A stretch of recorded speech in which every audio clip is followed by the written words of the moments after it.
कभी कभी हम किसी कार्य को आरंभ करने के विषय में सोचते हैं, फिर और सोचते हैं, फिर और सोचते हैं, सोचते ही रह जाते हैं। देखिए, ये अनुचित नहीं कि हम किसी कार्य को आरंभ करने से पूर्व उसके विषय में सोच विचार करें, उसे समझें, ठीक है, किंतु सारा समय इसी में व्यर्थ करना उचित नहीं है।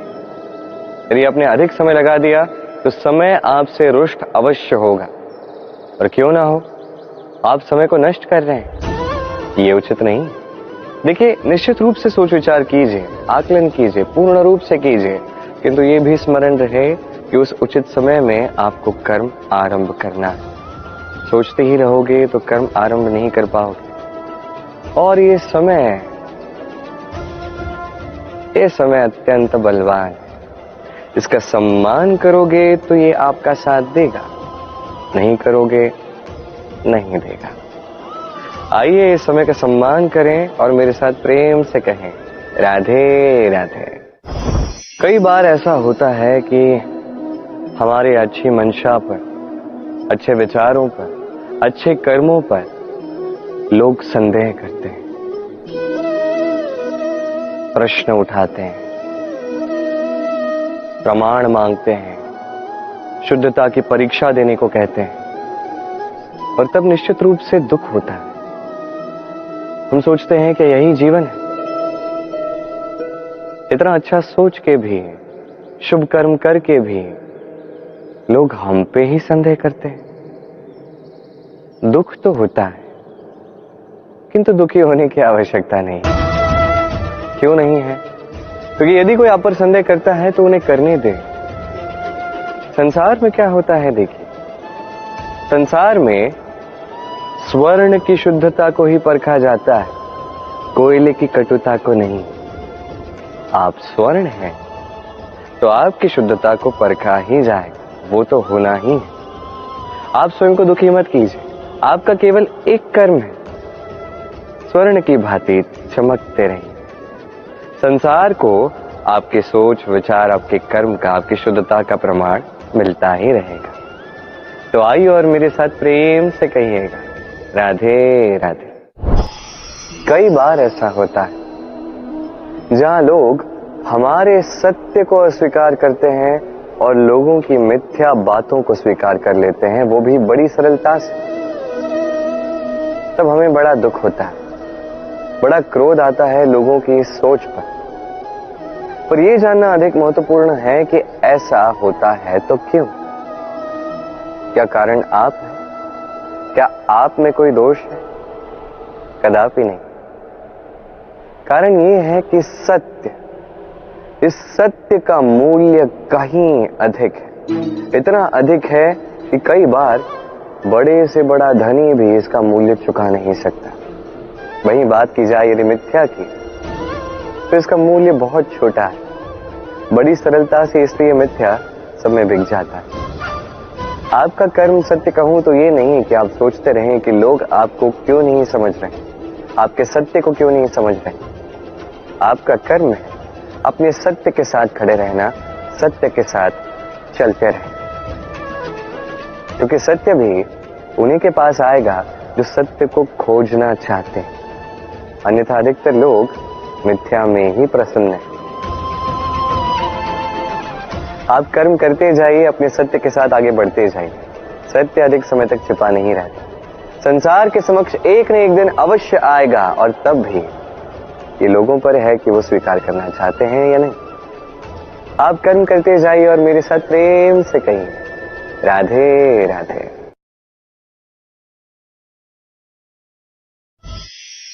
संकट, समस्याएं, कठिनाइयां, ये तो हर एक के जीवन में आते हैं। अधिकतर बार ऐसा होता है कि मनुष्य के जीवन में जब कोई संकट आता है तो वो वहीं भयभीत हो जाता है, चिंतित हो जाता है, निराश हो जाता है। किंतु यदि मैं आपको सत्य बताऊं तो हमारे व्यक्तित्व के विकास के लिए, हमें लक्ष्य तक पहुंचाने के लिए ये संकट, ये समस्याएं, ये अत्यंत महत्वपूर्ण है। और इसका उदाहरण मैं नहीं, अपितु प्रकृति स्वयं देगी। अब स्वयं कभी धरती माता को देख लीजिए,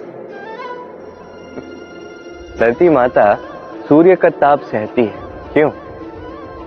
ताकि धरती पर जो जल है वो वाष्प बनकर ऊपर जाए, मेघ बने और धरती पर पुनः एक बार वर्षा करे, नया जीवन दान दे। वही बात कीजिए पतझड़ की तो वृक्ष को देखिए। पतझड़ की इस ऋतु में सारे पत्ते झड़ जाते हैं, तत्पश्चात उस वृक्ष पे होता है नवनिर्माण, नए पत्ते आते हैं, वो वृक्ष पुनः खिल उठता है, लहलहा उठता है। ऐसी आपके जीवन में संकट, कठिनाइयां, समस्याएं ये तो आते ही रहेंगे। आपको इससे भयभीत नहीं होना है, पीछे नहीं हटना है, निराश नहीं होना है, अपितु डट कर साहस के साथ उसका सामना करना।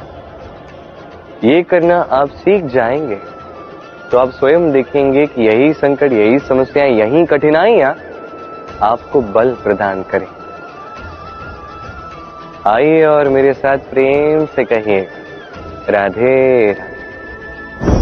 जब हम जीवन में अपने लक्ष्य की ओर अग्रसर होते हैं तो कई सारे लोग हमें सलाह देते हैं कि आप ये कीजिए, आपको वो करना चाहिए, आपको उस आदर्श व्यक्ति की भांति उस मार्ग पे चलना चाहिए। हमें अच्छा लगता है, हम उसका अनुसरण करने लगते हैं, क्योंकि उस मार्ग पे 1 अथवा 10 लोग चल के अपने लक्ष्य को प्राप्त कर चुके हैं। अब उन लोगों को उस मार्ग पे चल के लक्ष्य की प्राप्ति हुई, क्या इसका अर्थ यह भी है कि हमें भी अवश्य होगी? आवश्यक नहीं। मैं आपसे सरल सा प्रश्न पूछता, क्या वो आदर्श व्यक्ति आप हैं? नहीं, वो व्यक्ति कोई और है, जिसकी अपनी सोच है, अपनी विचारधारा है, अपने कर्म है, अपने अनुभव है, अपने गुण, अपने अवगुण है, उनकी अपनी एक यात्रा है, अपना लक्ष्य है। वो आप नहीं। बात की जाए यदि आपकी, तो आपके विषय में सबसे अधिक कौन जानता है? आपकी यात्रा, आपके लक्ष्य के विषय में, आपकी सोच, आपकी विचारधारा, आपके कर्म के विषय में, आपकी कामना के विषय में, आपके अनुभवों के विषय में, इन सब के विषय में सबसे अधिक यदि कोई जानता है तो वो है स्वयं आप। तो अपने जीवन में किस मार्ग को चुनना है और कैसे आगे बढ़ना है, ये चयन भी श्रेष्ठ होगा यदि आप ही के हाथ में हो। आप अपने जीवन का आकलन कीजिए, समझिए और अपने लक्ष्य को जाकर प्राप्त कर लीजिए। कुछ इस प्रकार उदाहरण इस संसार के समक्ष प्रस्तुत कीजिए कि भीड़ आपके मार्ग पर चलने के लिए आतुर हो जाए। आइए और मेरे साथ प्रेम से कहिएगा राधे राधे। कभी जब भवंडर आता है, आंधी तूफान आता है, तब देखिए ये कितना बड़ा स्वर करता है, कितना बड़ा नाद करता है, विध्वंस मचा देता है। जब बाढ़ आती है तब कितना बड़ा स्वर करती है, कितना बड़ा नाद करती है, किनारों को तोड़ के रख देती है। वहीं किसी वृक्ष को देखिए, शांति से खड़ा रहता है, मौन, और अपना कर्म करता है, छाया देता है, फल देता है, कोई बड़ा स्वर नहीं, कोई नाद नहीं। नदी की बात की जाए तो नदी जो बहती है, खेतों को सींचती है, वनस्पतियों को प्राण देती है, हमें पीने के लिए जल देती है, इतना महान कार्य करती है, कोई बड़ा स्वर नहीं, कोई बड़ा नाद नहीं। ये सीख है, इस संसार में जो भी महान कार्य करते हैं, मौन होकर अपना कर्म करते जाते हैं, क्योंकि उन्हें पता है महत्व स्वर का नहीं, कर्म का। और जो रुद्र का साथ देते हैं, नाद करते हैं, वो केवल विध्वंस मचाते हैं। आप मौन रहकर कर्म करते करते महान बनना चाहते हैं या रुद्र का साथ देकर केवल विध्वंस मचाना चाहते हैं? निर्णय आपका है। आइए और मेरे साथ प्रेम से कहिएगा राधे राधे। आप जीवन में क्या बनेंगे, ये आपके परिश्रम, आपके निरंतर प्रयास और आपकी चुनी हुई दिशा पर ही निर्भर नहीं करता, ये निर्भर करता है आपकी संगति पे भी। ये संगति जो अत्यंत महत्वपूर्ण होती है। प्रकृति भी हमें यही सिखाती है एक उदाहरण द्वारा। यदि ये मैं आपको बताऊं तो किसी हवा के झोंके को देखिए। एक हवा का झोंका जब किसी पुष्प को स्पर्श कर जाता है तो वो भी सुगंधित हो जाता है। यही हवा का झोंका जब किसी नाली के ऊपर से बहता है तो वो भी सुरभिहीन हो जाता है। ये संगति ही है जो मनुष्य को कहां से कहां पहुंचा सकती है, आपको पता भी नहीं चलेगा। ये संगति का प्रभाव ही है जहां चने के साथ घुन भी पिस जाता है। ये संगति का प्रभाव ही है जहां एक साधारण सा पत्थर स्वर्ण के साथ मिल जाता है और वो भी रत्न बन जाता है। तो इस संगति का विशेष ध्यान रखिए। अब किससे मिलते हैं, क्या बात करते हैं, क्या सीखते हैं, उनका आपकी ऊर्जा पर क्या प्रभाव पड़ता है, सब देखिए और मेरे साथ प्रेम से कहिएगा राधे राधे। प्रकाश किसमें होता है? सूर्य। शीतलता किसमें होती? चंद्रमा। अब यदि सूर्य में प्रकाश ही ना हो तो क्या होगा? अंधकार। यदि चंद्रमा में शीतलता ही ना हो तो क्या होगा? महा अंधकार। सब कुछ भीतर, अच्छाई और सच्चाई हर एक मनुष्य के मन के भीतर है ही है। यदि ये नहीं तो समझिए कुछ भी नहीं। जैसे एक दिया जो जलता है, प्रकाश फैलाता है, अंधकार में हमारा मार्गदर्शन करता है। क्यों जलता है? क्योंकि इसके भीतर एक बाती है जो जलती है। बाती क्यों जलती है? क्योंकि उसके भीतर घी है जो उस बाती को जलाए रखता है। सब कुछ हमारे मन के भीतर है, अच्छाई भी सच्चाई भी। इसी के साथ कर्म करते जाइए, जीवन में आगे बढ़ते जाइए। समस्त जीवन प्रकाशमय होगा। आइए और मेरे साथ प्रेम से कहिए राधे राधे। कल, आज और कल, हमारा पूरा जीवन इसी के आसपास मंडराता रहता है। हम सदैव बीते हुए कल के विषय में सोचते रहते हैं। भूतकाल जिसमें हमसे कोई भूल हुई, उसके विषय में सोच सोच के हम सदैव पछताते रहते हैं। ये उचित नहीं है। देखिए, बीते हुए कल से सीख प्राप्त कर लेना अत्यंत आवश्यक है, किंतु वो भूल पुनः ना दोहराई जाए, ये कर्म तो आपको वर्तमान में ही करना है। क्यों? दूसरी बात है, हम सोचते हैं आने वाले कल के विषय, भविष्यकाल के विषय। हम सोचते हैं कल कर लेंगे, आज ये कार्य नहीं हो पाया, कोई बात नहीं, कल कर लेंगे। आज ये आरंभ ही हम कर नहीं पाए, कोई बात नहीं, हम कल कर लेंगे। आज का दिन ही अच्छा नहीं था, कोई बात नहीं, हम कल कर लेंगे। बात है, आप अपना समय व्यर्थ कर रहे हैं। देखिए, ये कल जो है ये कभी आपके हाथ नहीं आने वाला, इसलिए जो कार्य करना है वो आज ही कीजिए। कम से कम आरंभ ही कर दीजिए, क्योंकि आने वाला कल ये सदैव आपसे एक कदम आगे रहेगा, एक दिन आगे रहेगा। जानते हैं क्यों? क्योंकि ये कल आपकी प्रतीक्षा नहीं करता। फिर आप भी इसकी प्रतीक्षा मत कीजिए। जो करना है आज ही आरंभ कीजिए। कि जो व्यक्ति वर्तमान में अपनी नींव नहीं बनाता, भविष्य काल में उसका सुंदर सा शक्तिशाली सा भवन बनता ही। आइए और मेरे साथ प्रेम से कहिए राधे राधे। काग और कोयल दोनों का रंग शामिल होता है, परंतु इन दोनों में अंतर जो है वो ज्ञात होता है वर्षा की ऋतु में। जब काग अपने कर्कश स्वर से काव काव करता है, वही कोयल अपनी मीठी प्रसिद्ध कुहू से हमारा हृदय ही जीत लेती है। अब ये केवल कोयल और काग के साथ नहीं, अपितु हर एक मनुष्य के साथ भी है। हर एक मनुष्य का व्यक्तित्व उसकी वाणी के पीछे छिपा होता है। यदि आप किसी मनुष्य को समझने जाएं जो मौन धारण करके बैठा है, तो हो सकता है कि आप उसे कुछ और ही समझें। यदि किसी के व्यक्तित्व को समझना है तो उसे बोलने दें, उस व्यक्ति की बातों को सुनना सीखें।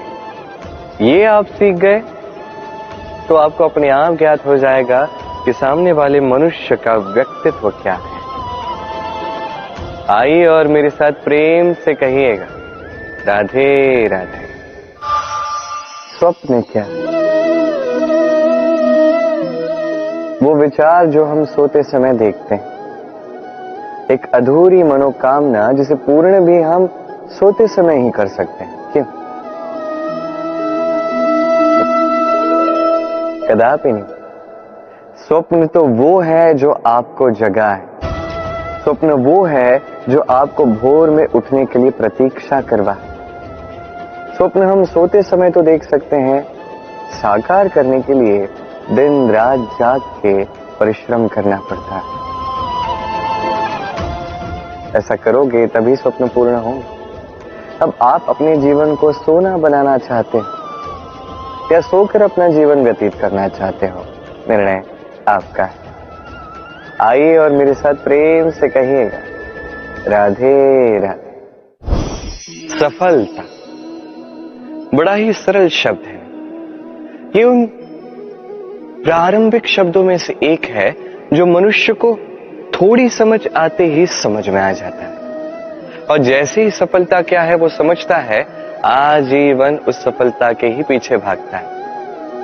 ये सफलता एक खेल की भांति जिसमें मनुष्य अपना समस्त जीवन दांव पर लगाता है, और हर खेल की भांति इसके भी कुछ नियम और प्राथमिक नियम है कि सफलता प्राप्त करने के लिए सफलता प्राप्त करने का स्वप्न आपको देखना होगा। जी, किंतु वहां केवल स्वप्न देखने से कुछ नहीं होने वाला। स्वप्न देखिए, तत्पश्चात आपको स्वयं की निद्रा को भगाना होगा, दिन रात परिश्रम करना होगा, निरंतर प्रयास करने होंगे, तभी यह सफलता आपके पास आएगी और आपके कदम चूमेगी। तो स्वप्न देखिए और परिश्रम से उन्हें साकार करें। ये करेंगे तभी ये सफलता सरल बनकर आपके सामने आएगी, और तब मन प्रसन्न होकर कहेगा, राधे राधे। समस्याएं, हर एक के जीवन में समस्याएं आती हैं, जाती हैं, और हर एक व्यक्ति समस्या आने के पश्चात उसका हल निकालने में लगा होता है। किंतु जैसे ही समस्याओं का अंत हो जाता है, हम प्रसन्न भी हो जाते हैं और असावधान भी हो जाते हैं। हमें लगता है कि हमने संपूर्ण रूप से समस्या का अंत कर दिया, किंतु कहीं ना कहीं एक छोटा सा बीज रह जाता है, और वो बीज हमारी असावधानी की छाया में बढ़ता जाता है, और फिर महासंकट बन के पुनः हम पर आक्रमण करता है। ये संकट किसी भी रूप में आ सकता है। कोई शत्रु हो सकता है हमारे, या कोई महामारी भी हो सकती है। इसलिए सदैव सावधान रहना ही उचित है, क्योंकि असावधान होकर होता क्या है, हमारे सुरक्षा चक्र में एक छेद बन जाता है, और हमारा अंत करने वाला बाण उस छेद से होकर हमारे हृदय तक पहुंच सकता है। तो हर समस्या का अंत कीजिए, जीते, उत्सव भी मनाएं, किंतु सावधान रहकर। आइए और मेरे साथ प्रेम से कहिए, राधे राधे।